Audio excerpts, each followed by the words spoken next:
안녕하세요, 벤지입니다. 오늘 소개해드릴 책은 세상 모든 엄마에게 라는 제목의 도서이며 지은이는 김정국 박사, 자녀 3명을 모두 서울대로 그리고 판사, 의사, 교수로 성장시킨 엄마입니다.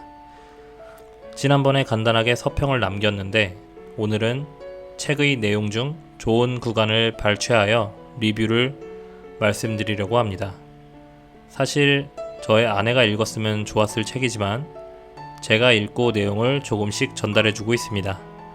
새 아이를 저자가 키우면서 중요한 이벤트 때마다 어떻게 아이들과 이야기를 나누었고 행동하였으며 그것이 결과적으로 어떻게 이루어졌는지에 대한 내용들이 일기 형태 그리고 우리에게 전해주는 조언의 형태로 책에 나와 있습니다.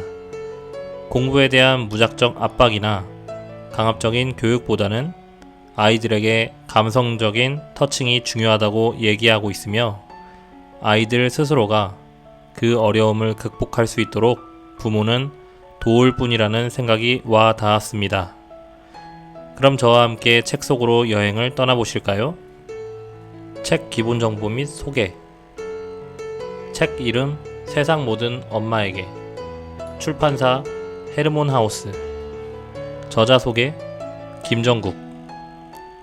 어여쁜 내 꽃잎이 피려고 천둥은 먹구름 속에서 또 그렇게 울었나 보다.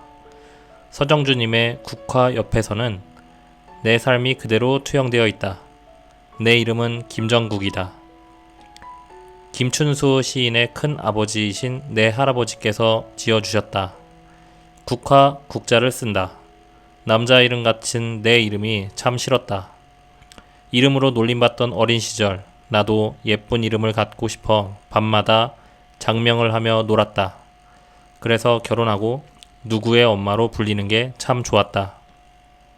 그렇게 살다가 내 인생의 위기를 맞으면서 내 삶을, 나 자신을 돌아보게 되었다. 전업주부로 살다가 대학 졸업한 지 23년 만에 시험을 봐서 대학원에 진학했고 난생 처음으로 나라는 주체를 찾은 느낌이었다. 석사를 마치니 모르는 것들 투성이었다. 그래서 박사 과정도 시작하여 2003년에 50이 넘어 박사 가운을 입고 충남대학교에서 교육학 박사학위를 받았다. 한남대 교육학과에서 학생들을 10여 년간 가르치고 상담하면서 보람을 느끼며 지냈다. 회 슈퍼바이저, 국제 모래놀이 치료학회 티칭 멤버가 되었다. 운영했던 휴 부모 자녀 교육상담 연구소는 건강상의 문제로 접었다. 상대적으로 시간에 여유가 생겨 예전에 썼던 글들을 정리하고 또 쓰게 되었다. 40대 말 명상여행 길에서 썼던 버킷리스트에 쓰인 내 바램들 중 유일하게 남아있던 책 출판하는 일은 20여 년이 지난 만 70이 넘은 나이에 이루게 되었다. 70대란 나이가 참 좋다. 책 소개. 아이들이 성장하는 데는 끝이라는 것이 없다. 그런데 통념상 좋은 대학에 들어가면 그것으로 그 사람의 인생이 평탄대로를 걸을 것처럼 생각하고 부러워한다.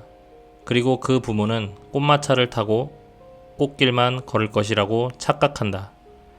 그러나 한 사람에게 다 몰아주는 그런 일은 없다. 인생이 그렇게 호락호락하지 않다.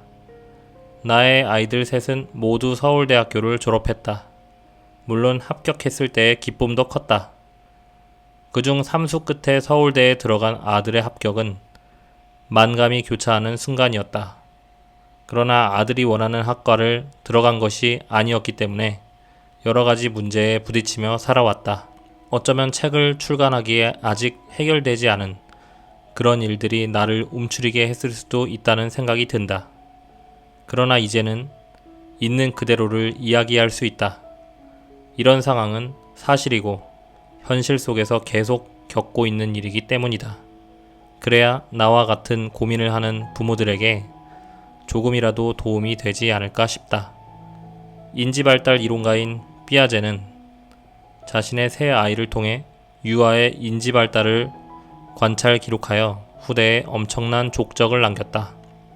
혹여 자녀를 키우면서 어려움을 겪을 수 있는 부모들에게 조금이라도 도움이 됐으면 하는 바람에서 각기 다른 세 아이의 성장기를 엄마의 시선으로 늘어놓았다.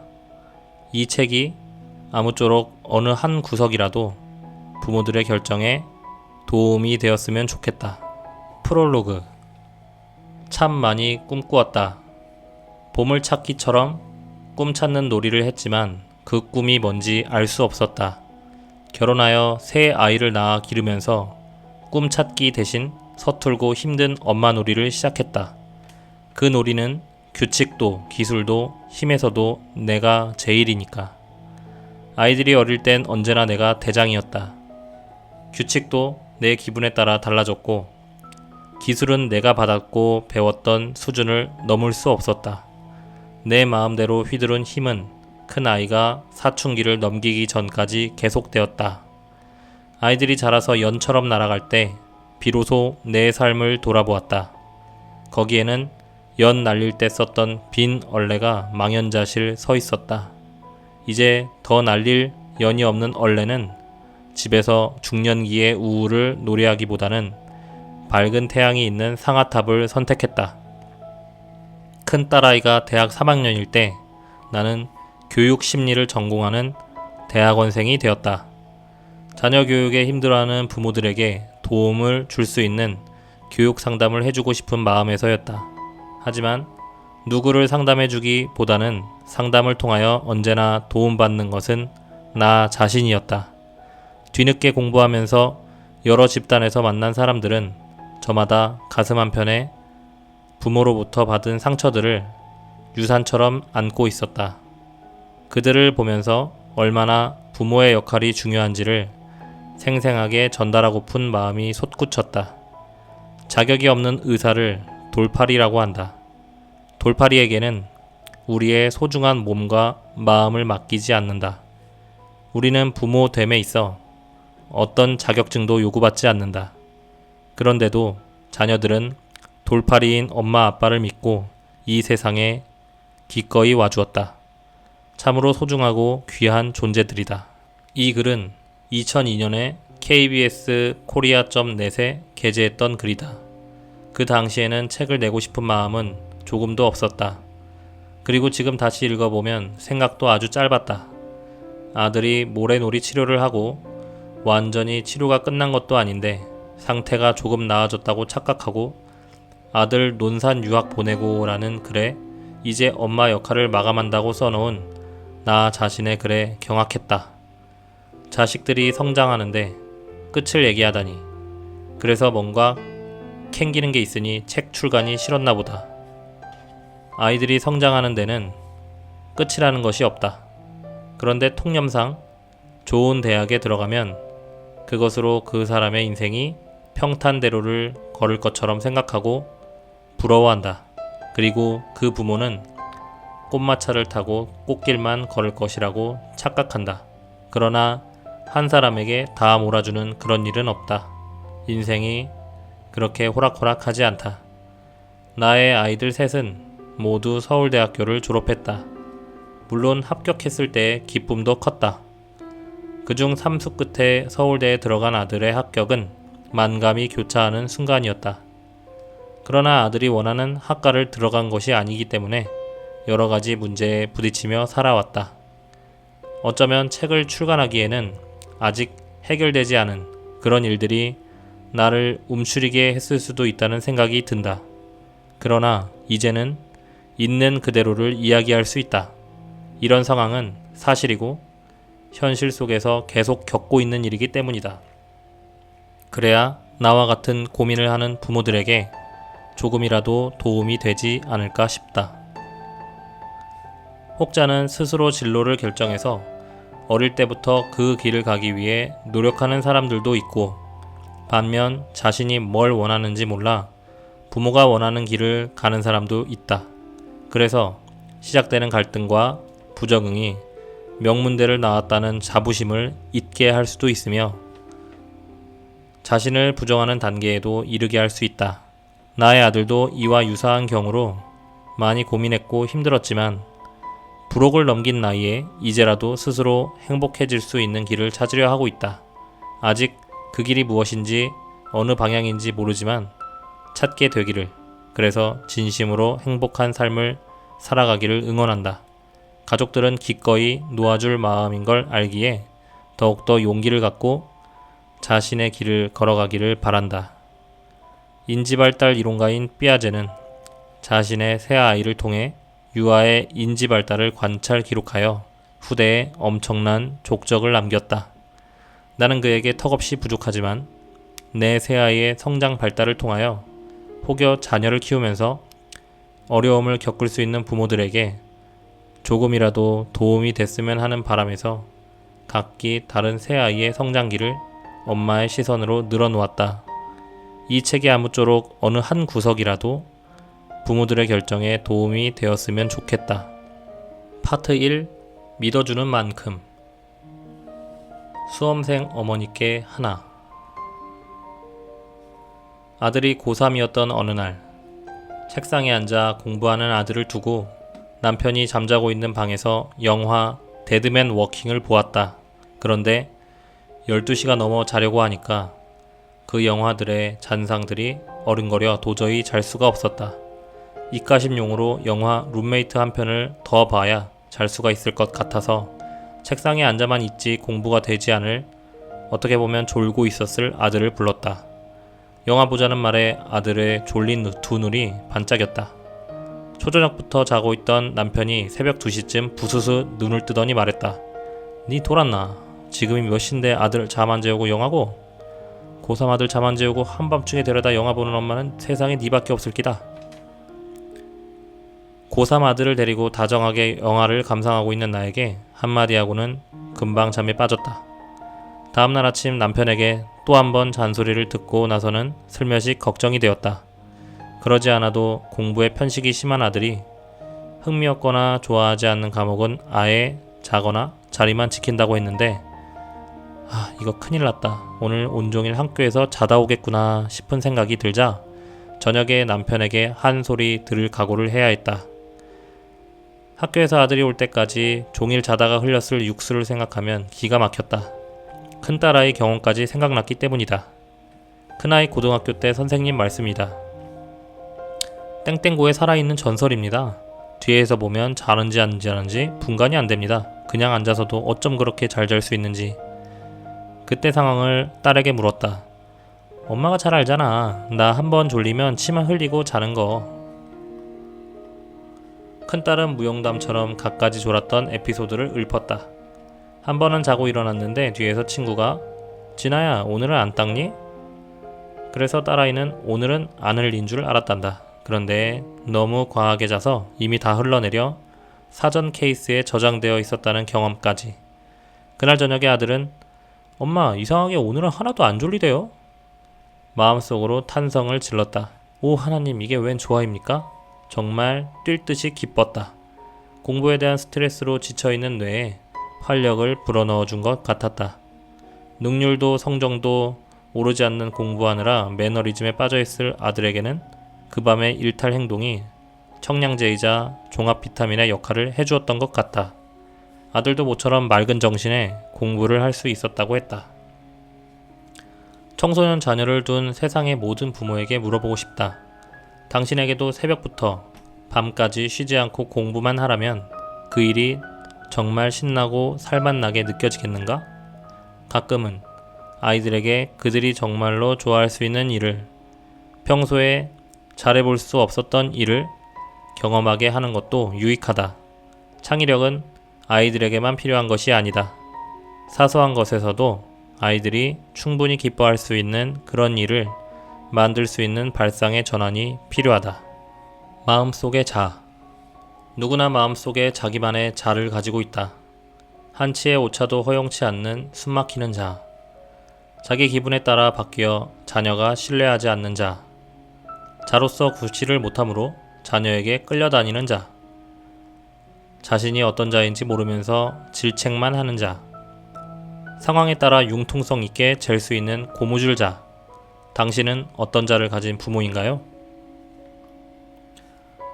똑같은 상황도 부모가 어떻게 지각하느냐에 따라 화가 나서 야단을 치거나 비난하는 말을 하기도 하고 대수롭지 않은 일로 넘어갈 수도 있다.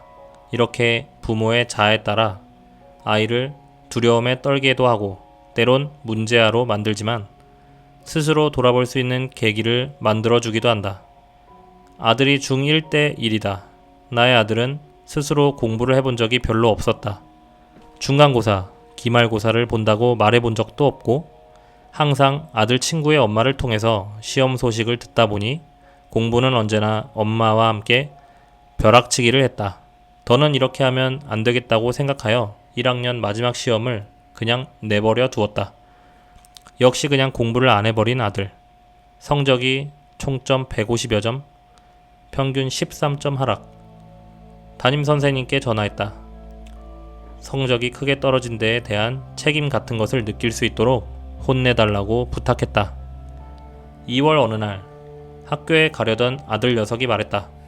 엄마, 여름 체육복 바지 좀 주세요. 아니, 이 겨울에 여름 체육복이 왜 필요하니? 아, 네, 저 완충 작용 좀 할까 해서요. 순간 성강처럼 담임 선생님께 부탁했던 일이 떠올랐다. 그리고 아들 엉덩이 쪽을 쳐다보니 이미 뒤뚱거리는 오리궁둥이. 두껍게 끼어 입고 갔는데 타이밍을 맞추지 못했나 보다. 며칠 지나서 보니 엉덩이를 엄청나게 맞아서 제대로 앉지도 못하고 있었다. 그 시험 결과 바로 다음 시험이 있었다면 모를까 애꿎은 아들 궁둥이만 늘씬하게 터지게 만든 꼴이 되었다. 아무튼 자신이 왜 공부를 해야 하는가에 대한 답을 스스로 찾을 때까지 참으로 오래 기다려야 했다. 한마디로 철드는데 오래 걸렸다. 중학교 2학년이 되었을 때 성적표를 가지고 왔다. 좋아하는 과목과 싫어하는 과목의 성적이 천국과 지옥을 오르내리고 있었다. 그런데 이게 웬일이야?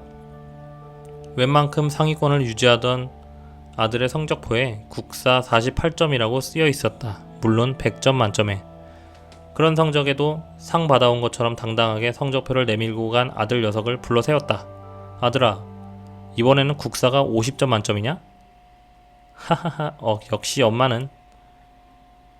다음 달 국사 성적을 만점 받았던 것 같다.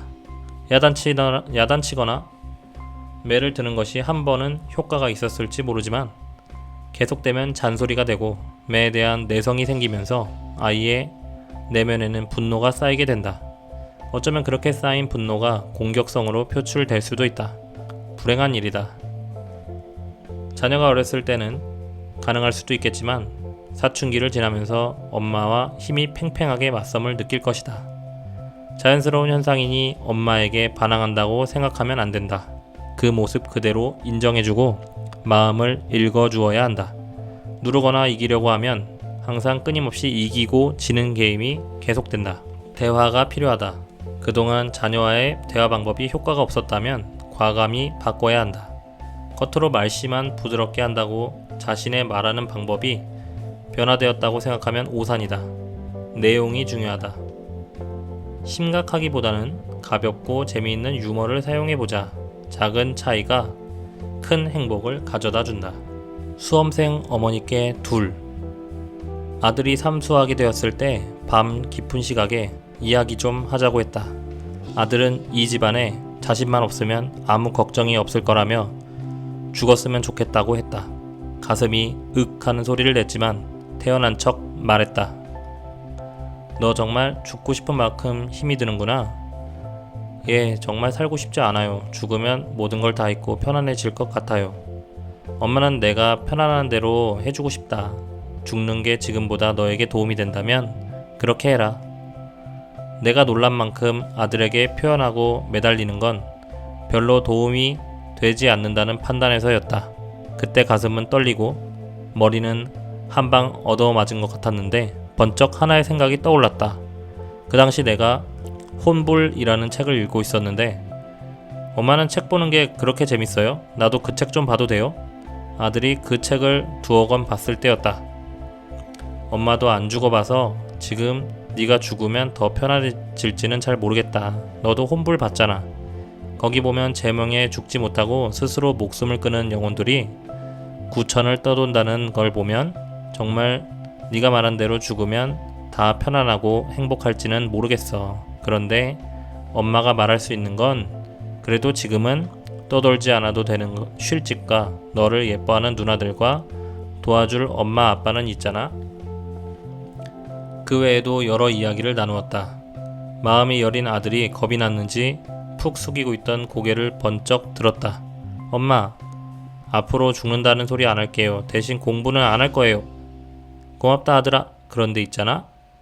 네가 굉장히 힘이 있는 사람이라는 건 너 어떻게 생각하니? 네? 지금까지 네가 말한 대로 다 됐잖아. 입시 첫 해 아플 거라는 얘기, 둘째 해 3-4번은 해야 한다는 얘기. 그러니까 앞으로는 이왕이면 나는 서울대학 갈 사람이야. 이런 씨앗을 뿌려보면 어떨까? 너도 너한테 그런 강력한 힘이 있는지 몰랐지?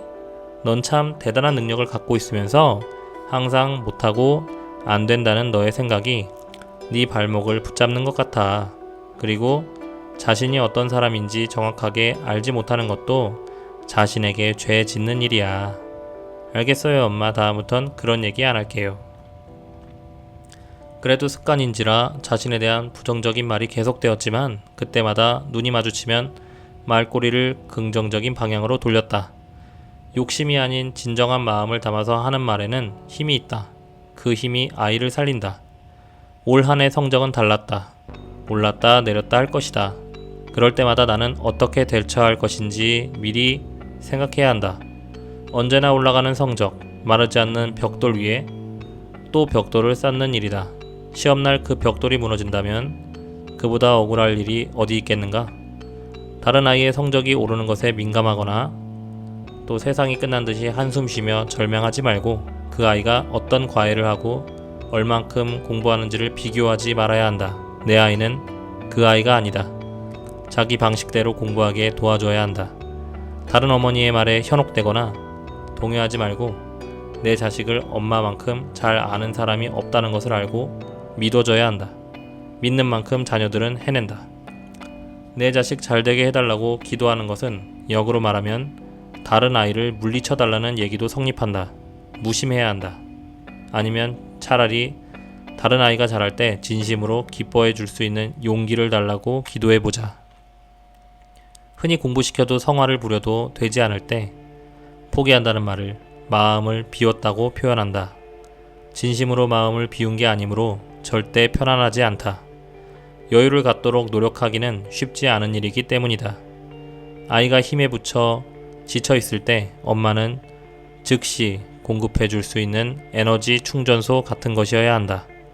엄마가 여유롭고 편안해야 그 일을 감당하고 수행할 수 있는 에너지가 솟아난다. 언제나 마음이 건강한 어머니가 되길 바란다. 누구를 위하여 종을 울리나. 사람이 살면서 크게 3번 변한다고 한다. 처음이 사춘기인데 이때는 자신보다는 주변 사람들을 괴롭힌다. 다음은 중년기. 이 시기는 남들은 모르는데 자신만 힘들고 괴롭다. 마지막은 역시 죽을 때.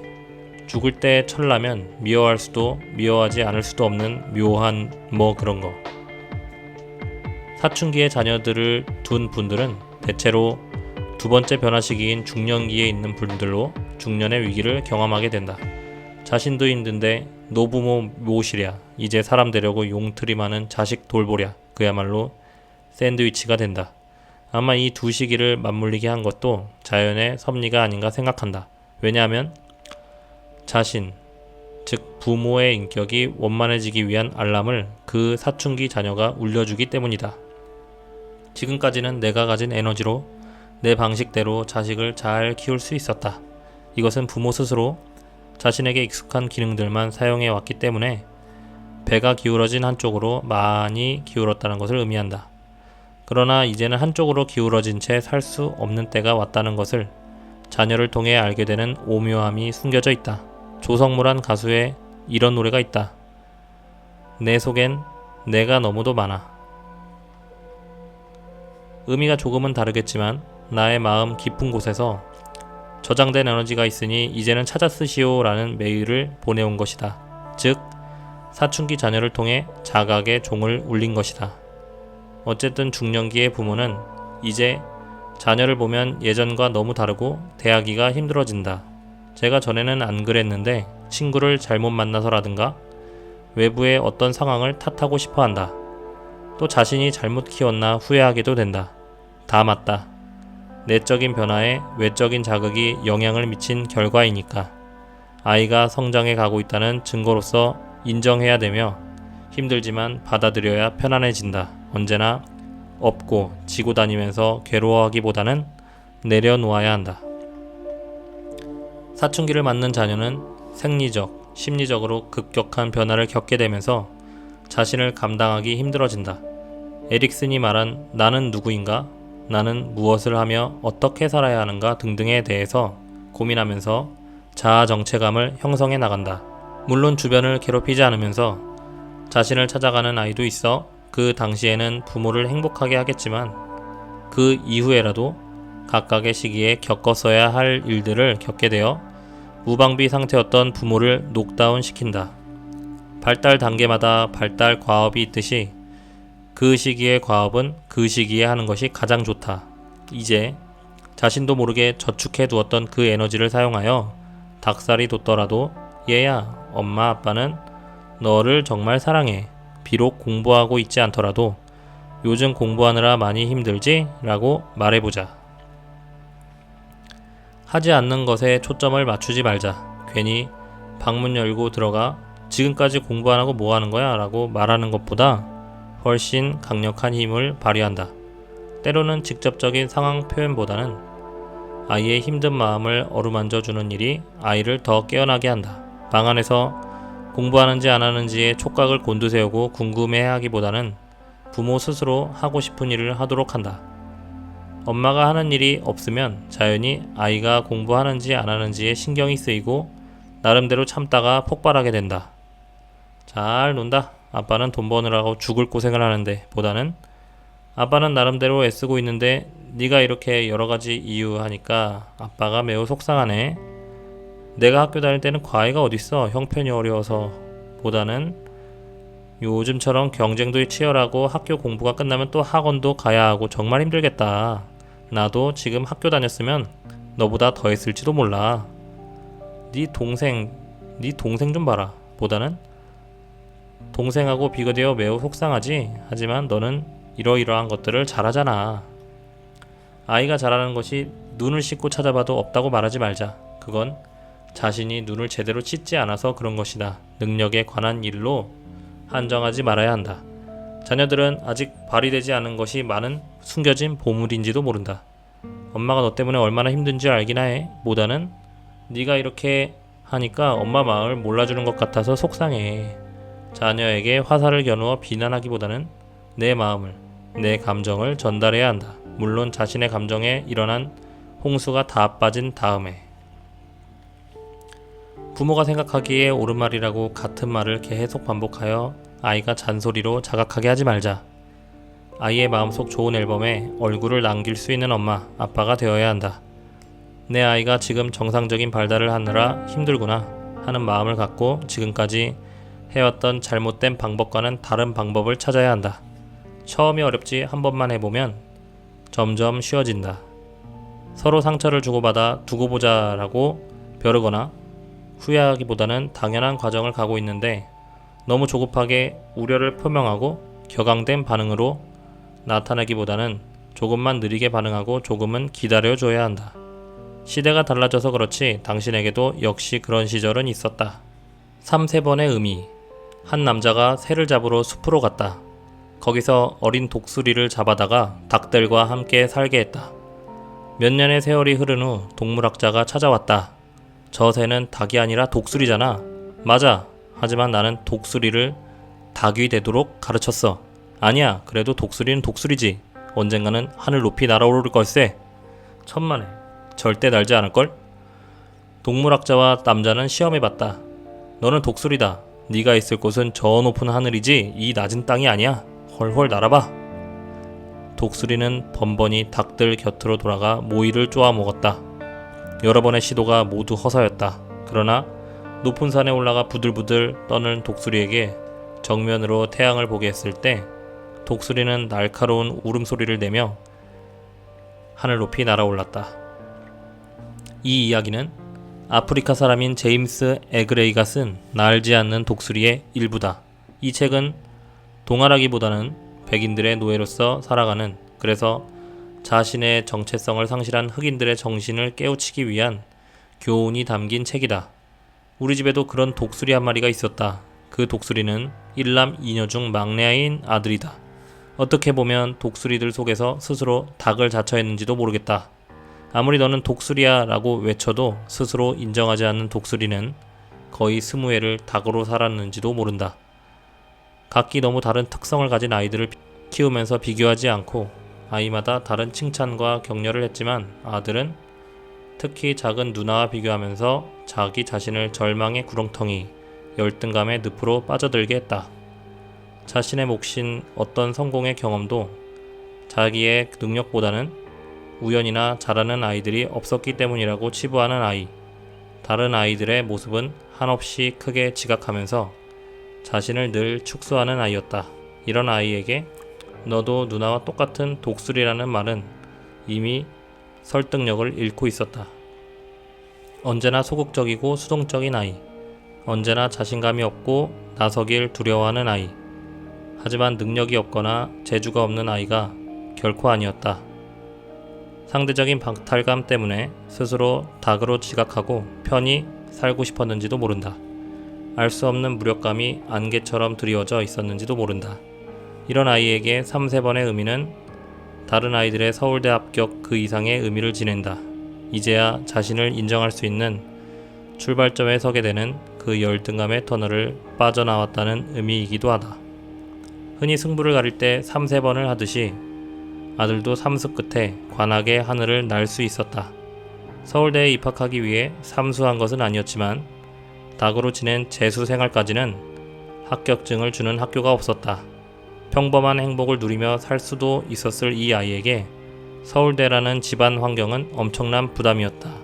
죽음을 들먹이며 이 집안에 자신만 없으면 아무런 문제가 없을 거라고 했던 아들에게 태어나고 침착하게 연기하는 것은 너무나 어려웠다. 그런 아들의 마음을 보듬느라 보낸 많은 밤이 지나갔다. 언제나 서울대는 갈 수 없는 미지의 봉우리였다. 그러나 2000년 봄, 아들은 자신이 독수리임을 인정하기 시작했다. 아버지와 함께 열심히 테니스를 치기도 하고 피아노 선율로 아름다운 곡들을 연주하면서 자신과 가족들을 편안하게 해주기도 했다. 문득 오랜 잠에서 깨어난 왕자처럼 독수리로서 자신을 다듬어갔다. 오랜 잠을 자는 동안 꾸었던 악몽들을 조금씩 지워나갔다. 악몽에 시달린 이 아이에게 2001년 1월 27일 아버지, 누나들과 동문이 되는 기적 같은 일이 일어났다. 논술 시험을 치렀던 그날처럼 하얀 눈이 엄청난 무게로 쏟아지고 베토벤의 합창 교향곡이 배경처럼 잘 어울렸던 그날, 생일 미역국을 받고 앉아서 떨어졌을 거란 생각 때문인지 에이 하필 오늘 발표를 해가지고 미역국을 구시렁거렸던 아들에게 합격 소식이 눈길을 뚫고 도착했다. 나는 어디다 감추어 두었을지 모를 만큼 많은 눈물을 토해냈다. 내용은 가슴이 아팠지만 해피엔딩으로 끝나는 드라마를 보고 일어서는 관객 같았다. 신이 계시다면 세상에 하나뿐인 감사장을 드리고 싶었다. 논술 시험을 보던 날 학생 휴게실 2층에 멍하니 앉아 내리는 눈을 바라보고 있었다. 어디선가 아름다운 음악 소리가 들려왔고 갑자기 글을 쓰고 싶은 충동이 들어 아들을 생각하며 글을 쓰기 시작했다. 새로운 출발을 위한 긴 여정이 끝나는 날, 하늘에선 소리 없는 축복이 내리고 무한히 황홀한 겨울 정경에 아름다운 음악은 더할 수 없는 감미로움으로 다가왔다. 아들아, 이제 그 인고의 시간이 막을 내리려 하고 있다. 한 해의 마지막 날, 항상 듣는 합창의 코러스처럼 설경이 주는 그 숭고한 아름다움이란 말할 수 없는 경이로움을 느끼게 한다. 저 흰 눈이 소리 없이 내리듯 그렇게 내 생각의 편인들이 원고지 위에 차곡차곡 내려앉고 있음을, 그렇게 너의 고통이 염원의 순간이 끝나가고 있음을 엄마는 느낄 수 있어. 이 순간 마음속으로 편안함이 저 눈처럼 평화롭게 내려앉고 있음을 전하고 싶다. 귀한 내 아들아, 네가 귀한 만큼 너를 더 귀하게 만든 그 큰 힘과 함께 너는 참으로 먼 길을 걸어온 것 같다. 하지만 절대 헛되지 않은 그 시간을 마음속에 간직하며 또 다른 출발을 하자꾸나. 정말 장하다. 그리고 고맙다. 네가 내 아들이어서 엄마는 정말 행복하단다. 눈에 덮인 이 아름다운 캠퍼스를 네가 아니었으면 어떻게 바라볼 수 있었을까. 오늘 드라마틱한 한 편의 겨울 동화를 보고 있는 것 같구나. 아들아, 이제 서서히 생각을 마무리해 옮겨 적을 시간이다. 묵묵히 자기 일을 충실히 수행하고 있는 저 눈처럼 너도 그렇게 너에게 최선을 다하고 가벼운 마음으로 우리 점심을 먹자꾸나. 논술 쓰느라 애쓰는 아들에게 마음을 전하며 엄마가. 이 글이 무색하지 않게 아들은 아빠의 후배가 되었다. 간절히 원했던 서울대학교 동창회에 이제는 갈 수 있는 아들이 되었다. 아무도 서울대를 강요하지 않았지만 못 가봤기 때문에 더 가고 싶었을 내 아들의 환한 미소가 환하게 하늘을 날고 있다. 감상평. 아직은 이 책이 나온 것 같이 내 아이가 청소년기를 걷고 있는 것은 아니지만 벌써부터 저자의 교육관을 알 수 있었던 점은 너무 좋았다. 요새 나오는 많은 육아책들이 이 책의 내용과 비슷하게도 교육보다는 감성을 지향하라고 한다. 아이가 진짜로 원하는 것, 그리고 아이가 어려운 일을 겪고 있을 때 그것을 직접적으로 도와주는 것보다는 옆에서 지켜보고 힘을 주고 어떻게 해결해 나가는지 방향을 알려주는 것, 그것이 부모의 역할이라는 것이 너무 와닿는다. 나비가 날개를 펴고자 고치 안에서 성장할 때 부모가 무리해서 고치를 뜯어 쉽게 나비가 나올 수 있도록 해주는 것이 아니라 아이가 날개를 스스로 펼 수 있을 때까지 기다려주고 그를 지켜주는 것이 부모의 역할이라는 것이다. 만약 그 전에 고치를 열어준다면 나비는 세상에 일찍 나올 수 있겠지만 곧 죽어버리고 마는 것처럼 부모의 도움이 너무 아이에게 적극적이라면 그것도 오히려 아이의 남은 인생에 독이 될 수도 있다는 점 명심해야겠다. 세 번째 아이, 막내 아들이 삼수를 하면서 고통스러워할 때도 옆에서 다른 누나들과 비교하는 것이 아니라 아이마다 다르다는 것을 인정하고 아이가 올바르게 자랄 수 있도록 옆에서 조심스럽게 조언해주며 하고 싶은 일을 하게 해준 그 용기에 감탄했다. 결과적으로 아이들은 모두 서울대를 갔고 교수, 의사, 판사라는 좋은 직업을 가지고 성장할 수 있었고 그 아이들은 아마도 자신들이 스스로 잘 성장할 수 있도록 뒤에서 조용히 조력해준 엄마라는 존재를 가장 인생의 멘토로 생각하고 있을 것이다. 우리 3살 된 아기에게 나도 그런 부모가 되어줄 수 있도록 넓은 마음을 가진 부모가 될 수 있다는 마음을 다시 한번 다짐해본다. 감사합니다.